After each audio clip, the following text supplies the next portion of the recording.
Nah, persis seperti inilah tema kita malam hari ini. Jadi berusaha menyadari bahwa ternyata pikiran kita, nalar kita itu ada batasnya. Jadi menurut Pascal, sesuai quotes ini, justru pencapaian tertinggi berpikirnya manusia itu adalah kesadaran, ternyata akalku ini terbatas. Banyak hal yang tidak bisa aku jangkau.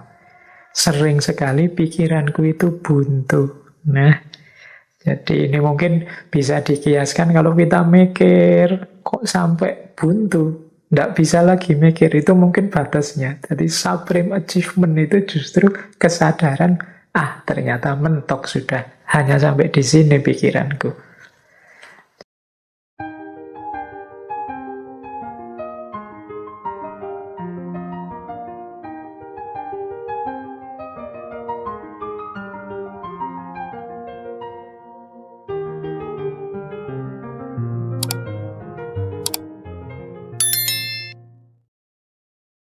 Bismillah. Assalamualaikum warahmatullahi wabarakatuh. Bismillahirrahmanirrahim. Alhamdulillahi rabbil alamin. Wabihi nasta'inu ala umurid dunya waddin. Allahumma sholli wa sallim wa barik ala habibina wa syafi'ina Sayyidina wa maulana Muhammadin wa ala alihi wa ashabihi wa man tabi'ahum bi ihsanin ila yaumiddin. Amma ba'du. Baik, bismillah, kita awali kajian malam hari ini. Akan saya buka dengan satu quotes yang bagus, yang menurut saya relevan untuk tema kita malam hari ini, dari filosof yang namanya Pascal. Ini filosof dari Perancis, ahli filsafat, ahli tentang agama, ahli tentang matematika. Beliau bilang seperti ini. The supreme achievement of reason is to realize that there is a limit to reason. Puncak pencapaian akal, pencapaian nalar manusia adalah kesadaran bahwa ada batas bagi akal, bagi nalar. Nah, persis seperti inilah tema kita malam hari ini. Jadi berusaha menyadari bahwa ternyata pikiran kita, nalar kita itu ada batasnya. Jadi menurut Pascal, sesuai quotes ini, justru pencapaian tertinggi berpikirnya manusia itu adalah kesadaran, ternyata akalku ini terbatas. Banyak hal yang tidak bisa aku jangkau. Sering sekali pikiranku itu buntu. Nah, jadi ini mungkin bisa dikiaskan kalau kita mikir, kok sampai buntu? Tidak bisa lagi mikir, itu mungkin batasnya. Jadi supreme achievement itu justru kesadaran, ternyata mentok sudah. Hanya sampai di sini pikiranku. Jadi ini mungkin makna mudahnya kalau pakai versi kita, menurut Pascal ini akhir dari penjelajahan rasional, penjelajahan kita pakai akal itu kalau sudah buntu, kalau sudah mentok, itulah supreme achievement. Jadi memunculkan kesadaran bahwa ternyata akalku itu ada batasnya, akalku itu terbatas. Tidak tahu segalanya, ada banyak hal yang dia tidak bisa menjangkau. Ya tentu saja quotes ini harus kita pahami tidak sebagai pandangan bahwa akal itu tidak penting, atau kebalikannya pandangan bahwa akal itu segalanya. Tidak begitu. Jadi pakailah akal itu, tapi sadarilah bahwa dia juga ada batas-batasnya. Yang batas itu mungkin perlu diuraikan lebih jauh. Kadang-kadang orang itu menganggap ketika dia tidak mampu lagi, itulah batas. Jadi batas itu ketidakmampuan subjektif. Tapi ada banyak teori lain yang punya teori yang berbeda-beda tentang apa saja yang membatasi akal kita. Baik, semoga malam hari ini ada sedikit kejelasan tentang seperti apa sih batasnya nalar, batas kemampuan akal kita itu. Nah, ini mungkin menarik ya kalau kita sambungkan dengan pandangannya Imam Ghazali. Kalau teman-teman membaca Kimia Usaada, kan juga penjelasannya seperti itu. Jadi menurut Imam Ghazali, akal itu dia bukan raja dalam diri kita. Dia hanya panglima. Rajanya itu kolbu. Jadi yang nyetir, mengorientasikan, mengarahkan, mewarnai hidup kita itu kolbu ini. Yang kolbu itu punya pasukan yang sangat luar biasa, namanya akal. Selain ada pasukan-pasukan yang lain, nanti teman-teman silahkan diulang waktu kita membahas tentang kebahagiaan menurut Imam Ghazali. Jadi akal ini panglimanya. Panglima itu kan pasukan yang paling kuat. Dia yang mengarahkan semua pasukan yang lain. Jadi akal adalah panglima. Panglima itu berarti dia hanya bawahan saja, suruhan saja. Jadi kalau kolbunya jernih, kolbunya positif, ya dia akan jadi pasukan yang sangat kuat untuk membela kejernihan dan kepositifan ini. Sementara kalau kolbunya suram, kolbunya gelap, ya dia akan jadi pasukan kegelapan, pasukan kesuraman. Nah, itulah posisinya akal. Jadi dia terbatasi oleh orientasi, emosi, ambisi manusianya. Dia adalah senjata yang sangat hebat. Tapi yang namanya senjata itu kan tergantung yang memegang siapa. Maka teman-teman jangan heran, kadang-kadang peristiwa-peristiwa sejarah, tragedi-tragedi kemanusiaan itu, kadang-kadang di situ ada orang-orang pinternya yang terlibat. Seperti kalau di buku Batas Nalar tadi di awal dijelaskan bagaimana misalnya peristiwa Nazi, dengan Holocaustnya, pembantaian besar-besarannya. Itu di situ juga ternyata banyak filosof-filosof Jerman yang mungkin teman-teman kagum dengan pikiran-pikirannya, ternyata juga dia orientasi hidupnya mendukung gerakan Nazi tersebut. Itu kan kita loh, harusnya kalau pakai akal sehat kan tidak suka kekerasan, tidak memilih tidak memilih sesuatu yang merusak kemanusiaan dan lain sebagainya.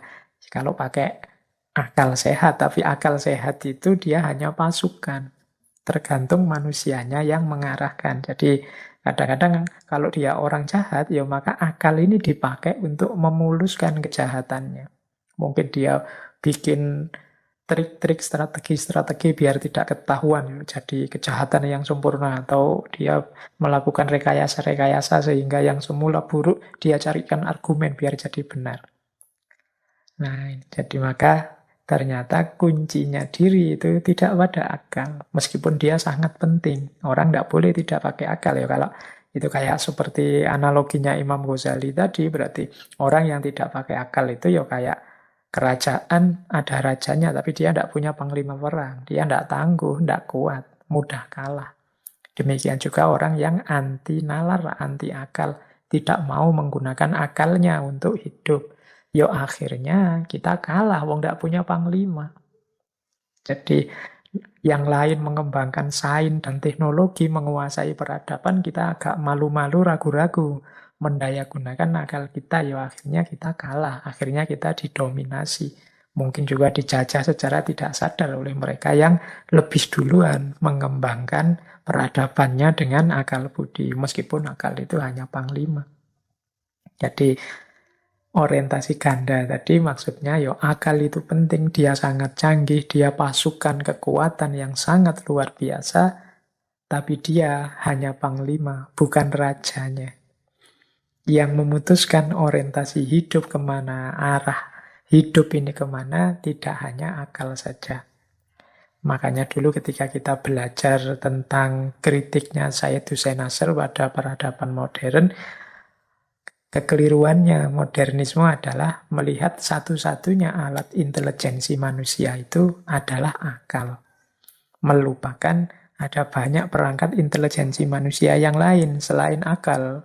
Ada naluri, ada nurani, ada intuisi, ada ambisi, ada hasrat, ada selera. Ini semua berpengaruh dalam pengambilan keputusan manusia, tidak hanya akal. Jadi yang pertama, kalau ada yang tanya, batas nalar itu di mana? Ya, setidaknya akal atau nalar itu dia berposisi sebagai sarana atau alat saja, meskipun sangat penting. Dia tidak menguasai orientasi, tidak menguasai kemudi atau kendali. Meskipun mungkin bisa memberikan pertimbangan-pertimbangan. Pengambil keputusannya tetap rajanya. Kalau pakai Imam Ghazali tadi berarti kolbunya atau bagian jiwa yang lain. Yang itu mungkin nalurinya, mungkin nuraninya, mungkin intuisinya, dan lain sebagainya. Jadi ini pemahaman pertama kita untuk membawa pada kesadaran bahwa nalar kita itu terbatas. Jadi ini ditegaskan oleh satu quotes dari Herbert Simon. Nalar adalah alat belaka. Nalar tidak dapat menentukan tujuan hidup kita. Paling jauh, ia hanya dapat memberitahu kita bagaimana caranya sampai ke sana. Nalar adalah senjata sewaan. Wah, ini istilahnya agak sini-sini ya. Senjata sewaan yang bisa kita gunakan untuk mencapai tujuan apa saja, baik atau buruk. Ya berarti kalau pakai logika dua standar tadi, nalar itu jangan didewakan, tapi juga jangan dianggap segalanya. Dia sangat penting sih. Hampir semua sisi hidup kita membutuhkan pertimbangan-pertimbangan jernih dari akal sehat, dari nalar. Tapi betapapun, dia hanya alat kita. Dia tidak dapat menentukan. Kalau memberi pertimbangan, ya paling jauh seperti kata Simon tadi, dia dapat memberitahu kita caranya untuk sampai ke sana. Dia seperti senjata yang bisa kita gunakan untuk mencapai tujuan apa saja, baik atau buruk. Makanya kita harus hati-hati. Karena orang pinter itu kalau jahat, tambah bahaya dia. Karena dia punya pasukan yang sangat kuat, yaitu akalnya untuk mendukung kejahatannya. Inilah mengapa kalau dalam dunia tasawuf itu pertama-tama kita didorong, diminta dengan sangat untuk menjernihkan hati atau kolbu. Biar corak hidup kita itu corak yang positif, yang terang, yang jernih. Sehingga alat-alat yang dititipkan oleh Allah pada kita seperti akal tadi, dia menjadi senjata kuat untuk membela yang positif, yang jernih, yang benar. Tapi kalau batin kita gelap, suram, ya pasti nanti senjata yang namanya akal ini akan menjadi alat, menjadi senjata kita untuk melakukan yang jelek, yang buruk, yang suram. Jadi pemahaman pertama ini tentang kemampuan dan keterbatasan nalar. Jadi nalar itu, ya kalau diurai lebih luas, sebenarnya bisa kita sebut bahwa keterbatasannya yang pertama justru terletak pada perannya yang dia hanya sebagai sarana atau alat. Jadi dia tidak memegang kunci kesimpulan yang menyimpulkan bagian jiwa yang lain, khususnya kolbu. Dia bisa memberi pertimbangan-pertimbangan, tapi kan nanti penentu keputusannya kan kolbu ini tadi. Dia memberi masukan-masukan. Ini loh yang baik, ini loh yang tepat, ini loh yang sesuai. Tapi kan nanti kadang-kadang info-info dari akal ini yo kadang kita cueki juga. Kita punya ambisi sendiri, kita punya hasrat sendiri. Kadang-kadang kita tolak, kita ngambil keputusan yang berbeda. Di situ tampak bahwa memang akal tidak segalanya dalam hidup ini. Dia hanya sarana dan alat. Baik, selanjutnya tentang keterbatasan nalar ini, penting juga kita catat secara umum dalam proses berpikir, kadang-kadang manusia sendiri yang membuat batas-batasnya. Jadi, ya karena manusia ini kan punya hidup yang kompleks beragam. Dia punya tujuan, punya target-target, punya sasaran-sasaran. Sehingga Kadang-kadang demi pencapaian target, tujuan, sasaran-sasaran, ideal-ideal yang dipatok, ideologi-ideologi yang dipercaya, dibuatlah standar-standar yang membatasi cara berpikir. Mungkin standar-standar etik, standar-standar sosial, seperti waktu kita membahas cara berpikir etik, cara berpikir sosial. Standar-standar susila tentang adab dan lain sebagainya. Standar-standar budaya. Tidak boleh kalau di sini ngomong seperti itu, berpikir begitu. Standar-standar politik. Bahas ini tidak boleh, bahas itu tidak boleh. Ngangkat wacana ini dilarang dan lain sebagainya. Itu kan standar-standar yang kita buat sendiri. Jadi ada pandangan yang bilang bahwa loh, akal itu sebenarnya sangat canggih. Dia bisa masuk kemana saja. Hanya saja manusialah yang membatasinya dengan standar-standar yang mereka buat sendiri. Tentu saja sesuai visi dan ideal-ideal yang dipatok. Jadi, tidak usah banyak-banyak mikir inilah nanti begini. Tidak usah banyak-banyak mikir tentang itu nanti malah susah. Tidak usah dipikir macam-macam. Kita kan sering buat standar. Standar etik misalnya, wah tidak boleh kamu melakukan ini, tidak boleh kamu melakukan itu. Atau standar sosial. Di sini kesepakatannya sudah begini, meskipun kamu sudah menawarkan gagasan yang lebih baik dari ini, jangan. Karena sini sudah disepakati begini. Nah ini batasnya nalar selanjutnya yang penting mungkin untuk kita pahami ya, hidup kita ini penuh dengan pagar-pagar dan standar-standar yang seringkali dari situlah nanti pemikiran kita atau nalar kita jadinya terbatasi. Jadi bukan karena memang terbatas, tapi terbatasi. Terbatasi itu kan ya sebenarnya bisa kalau mau difikirkan, tapi tidak boleh dipikirkan. Nah, ya banyak dalam norma-norma sosial, budaya, misalnya kadang-kadang kita dilarang mikir yang begini begitu, dilarang membayangkan ini itu, dilarang. Nah, ini juga sering terjadi. Jadi standar-standar, makanya kadang-kadang untuk kepentingan-kepentingan tertentu kajian seperti ini dilarang, tema-tema ini jangan dibahas, yang seperti itu jangan dilanjutkan analisisnya dan lain sebagainya. Jadi ini kalau diistilahkan dengan lebih detail ya mungkin bukan keterbatasan nalar, tapi nalar yang dibatasi. Tidak salah sebenarnya, ya wong manusia itu kan punya ideal hidupnya sendiri-sendiri. Ingin nyaman, bahagia dengan standar-standar yang dia buat. Apalagi tadi ternyata posisinya akal, posisinya nalar dalam hidup manusia itu bukan sesuatu yang vital. Yang paling nomor satu, dia lebih banyak hanya melayani orientasi orang yang menggunakannya. Bahkan dia sendiri dibatas-batasi, nanti dia akan bekerja, nalar itu akan bekerja memberikan justifikasi terhadap batas-batas itu. Jadi nalar akan menjelaskan mengapa sih kok ini jangan difikirkan, mengapa kok itu jangan dibahas, mengapa kok itu jangan didiskusikan dan lain sebagainya. Ini sebenarnya nalar yang dibatasi, tapi dia malah memberikan justifikasi terhadap pembatasan-pembatasan itu. Dia memberikan argumen-argumen, meskipun nanti selalu saja ada orang yang protes, yang oposisi, tidak setuju dengan argumen-argumen tadi.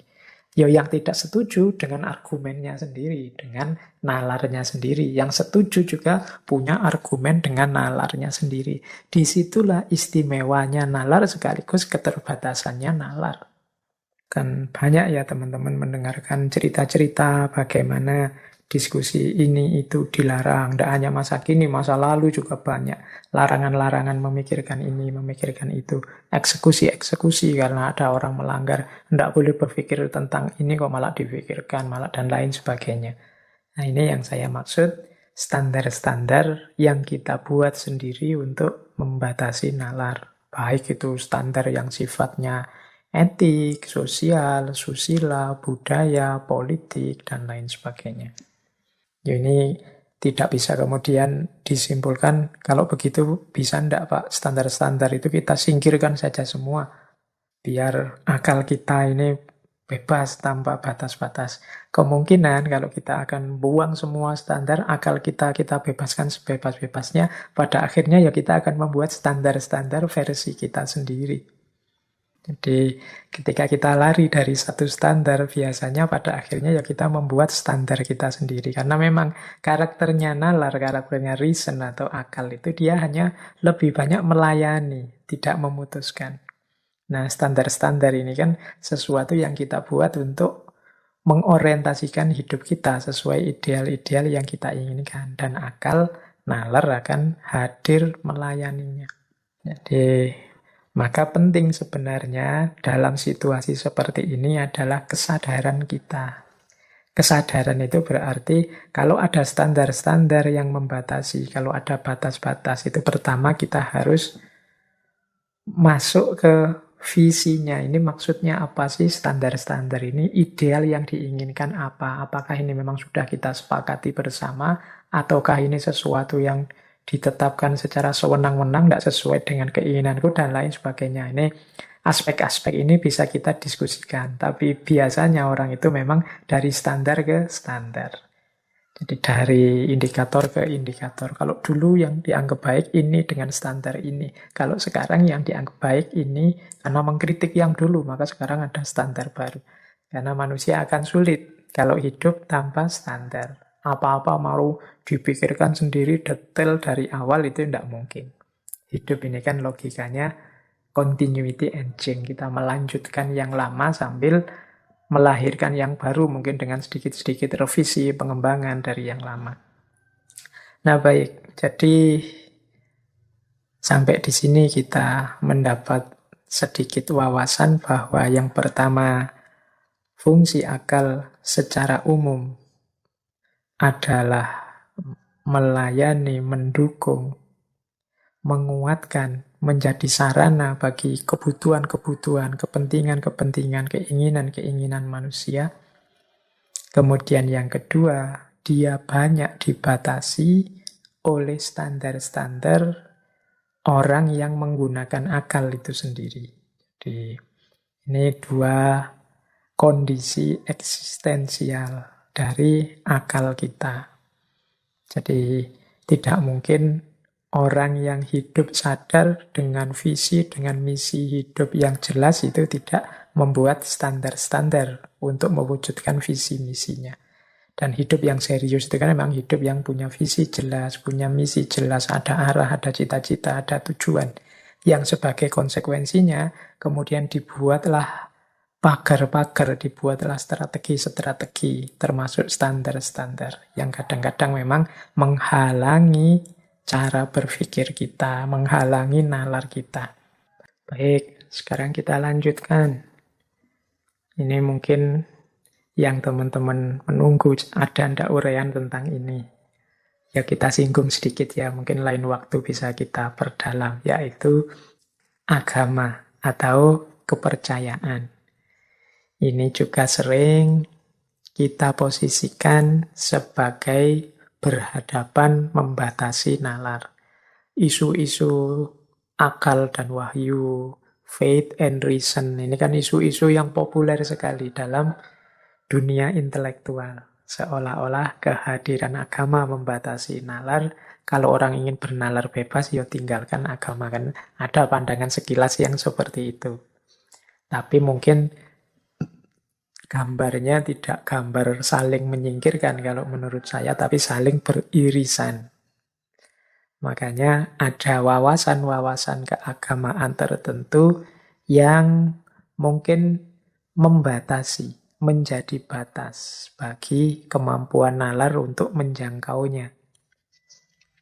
Meskipun ada juga yang berpandangan tidak semua hal bisa diketahui oleh akal atau nalar. Ya, mari kita bahas pelan-pelan ya, kita ambil beberapa ilustrasi. Ada ayat misalnya yang kalau dalam Al-Quran itu melarang kita, konotasinya tapi ada yang menafsirkan larangan untuk misalnya memikirkan tentang ruh. Jadi kenapa? Karena kalau tentang roh itu kalian hanya, kalau bahasanya Al-Quran itu bisa tahu hanya sedikit, tidak mungkin mendalam. Wa ma utitumul ilma illa qalila. Roh itu urusannya Tuhan, kulir ruhu min amri rabbi. Jadi kalau kalian manusia itu ya taunya mesti serba sedikit. Itu tadi saya sebut konotasi karena ya mudahnya kemudian orang menafsirkan berarti kita jangan berpikir tentang roh. Tapi juga ada yang menafsirkan loh kita tidak apa-apa berpikir tentang roh, yang mencari yang sedikit tadi.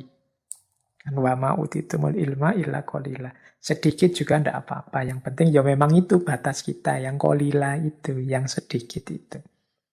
Jadi ada wawasan-wawasan keagamaan tertentu yang ini jadi titik batas yang kemudian akal tidak bisa menjangkau. Akal tidak bisa menjangkau itu bisa kalau dia memaksakan perspektifnya terjadi distorsi-distorsi yang bagi kalangan agamawan tertentu merusak kepercayaannya, atau memang dia benar-benar tidak berdaya.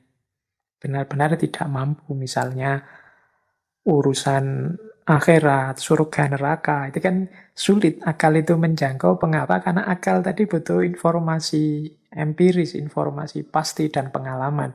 Sementara dunia metafisik itu kan dunia yang tidak kita alami kali ini. Jadi maka akal benar-benar terbatas. Ya, nanti yo bisa meraba-raba melakukan, kalau bahasa filsafatnya namanya spekulasi-spekulasi. Kira-kira seperti ini. Tapi dia tidak akan bisa menemukan yang hakiki. Pasnya seperti apa, karena memang bukan wilayahnya. Itulah mengapa nanti ada perspektif dalam filsafat itu yang sifatnya memberikan ruang kepada agama. Agama itu memang tempatnya orang beriman, orang percaya. Jadi ya silahkan saja orang mau percaya atau tidak percaya. Ini akal kemudian diposisikan harus memberikan ruang, memberikan tempat kepada agama. Karena agama bukan sesuatu yang bisa dijangkau oleh akal. Nah, ada pandangan yang seperti itu. Nah, jadi keberagamaan termasuk bagian yang sering dipandang sebagai batas bagi nalar. Yang sering sekali mungkin teman-teman dengarkan orang bilang, berpikirlah, jangan berpikir tentang zatnya Allah, tapi berpikirlah tentang ciptaannya. Tafakkaru fi khalqillah, berpikirlah tentang ciptaannya, jangan berpikir tentang zatnya. Ini implisit di situ pandangan, kalau engkau berpikir tentang zatnya, engkau tidak akan mampu, mesti mentok. Karena zatnya Allah di luar jangkauan akal. Nah, ini salah satu pandangan yang menyetujui bahwa agama menjadi batas, khususnya aspek metafisikanya menjadi batas yang tidak bisa dijangkau oleh akal. Ini tema yang luas sebenarnya kalau dalam diskusi tentang agama, khususnya kalau dalam Islam itu di ilmu kalam. Ada perdebatan panjang dari beberapa aliran tentang sejauh mana akal ini mampu menjangkau dan di titik mana dia tidak mampu menjangkau. Ada buku-buku ilmu kalam, mungkin teman-teman yang mahasiswa Usuluddin atau mahasiswa agama Islam itu pernah membaca buku-buku ilmu kalam ya, tentang perdebatan para mutakallim tentang sejauh mana kuasanya akal ketika berhadapan dengan agama. Ini ada satu pemetaan yang pernah saya lakukan. Saya lupa, kelihatannya juga pernah menyampaikan ini mungkin di sesi ketika membahas Imam Abu Hasan al-Asy'ari tentang kebebasan. Jadi ada 3 aliran masyhur dalam ilmu kalam itu yang membahas tentang kekuatan dan kekuasaan akal, kemampuan akal, yaitu aliran Mu'tazilah, Asy'ariyah, dan Maturidiyah. 2 yang terakhir ini, Asy'ariyah dan Maturidiyah, sering kita pandang sebagai kelompok Ahlus Sunnah wal Jamaah. Nah, 3 aliran ini punya perspektif yang berbeda tentang beberapa keimanan, keagamaan.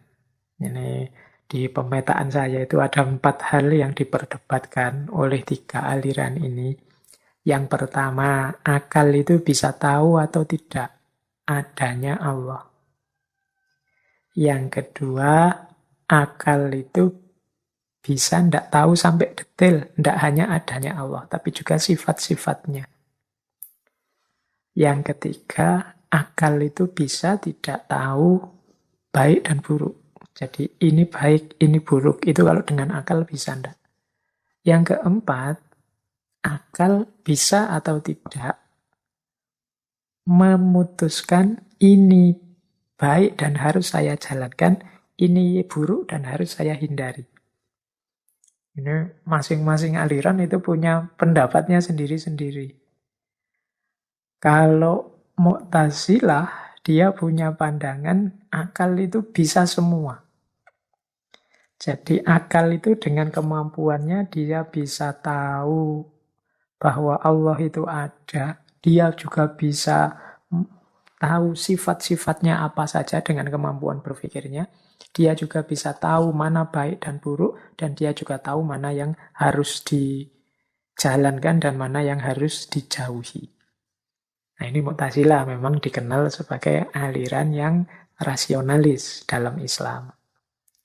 Sementara kalau Asy'ariyah itu kemampuan akal hanya sampai pada tahu adanya Allah saja.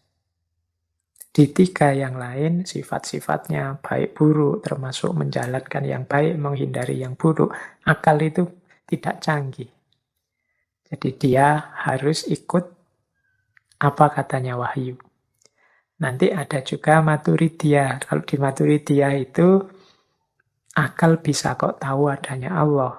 Akal bisa tahu sifat-sifatnya dan bisa tahu baik buruk.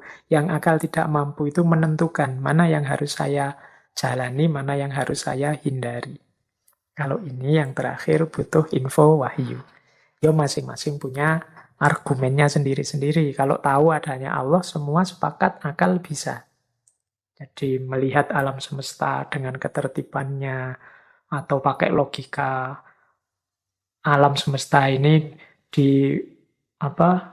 adanya secara berantai dari sebab akibat dan nanti Tuhan adalah sebab pertama yang tidak disebabkan dan lain sebagainya. Itu tentang keberadaan Allah itu akal mampu kok sampai pada kesimpulan tidak mungkin alam semesta ini tidak ada Tuhan.